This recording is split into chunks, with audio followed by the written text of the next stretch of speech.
নমস্কার বন্ধুরা, আমরা একটা বন্ধুর বিয়েতে গিয়েছিলাম। তো রামপুরহাটে সেই বন্ধুটার আমন্ত্রণ যে বিয়ে ছিল। তো আমরা প্রথমে ট্রেন ধরে চলে গেলাম রামপুরহাট। তারপরে একটু জিক করতে করতে পৌঁছে গেলাম আমন্ত্রণী স্থলে। সেখানে দেখলাম ধুমধাম ধুমধাম ধুমধাম ধুমধাম প্রচুর বোম ফাটছে। সবাই মিলে প্রচুর সেল এনেছে, প্রচুর করেছে, প্রচুর ধোঁয়া, বাজি, পটকা, প্রচুর আওয়াজ হচ্ছিলো। এই লাল আলোটা দেখে আমার খুব ভালো লাগলো। এবার আস্তে আস্তে আমরা ভিতরে ঢুকলাম। প্রথমে ঢুকতে দিচ্ছিল না, তারপরে আস্তে আস্তে সুন্দরভাবে লাইন করতে বললো। লাইন করে একে একে গেলাম। তারপর লাইন করে গিয়ে ওখানে সুন্দর প্যান্ডেল লাগছিল, খুব ভালো লাগছিল দেখতে। চারদিকটা খুব দারুণভাবে সাজিয়েছিল। আমার বান্ধবীর বিয়ে ছিল। দূরে একটা দেখলাম মিউজিক বাজছিল।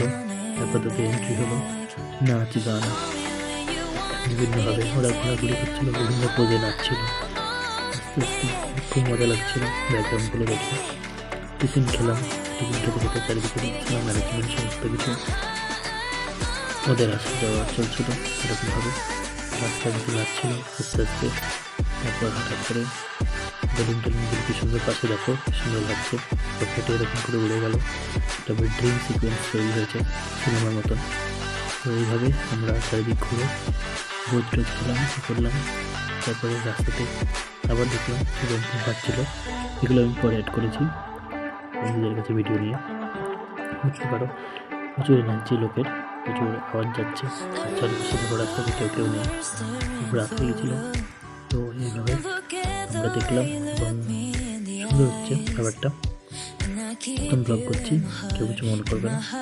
অডিও দিচ্ছি, ট্রাই করছি যে ঠিকঠাক হচ্ছে কিনা।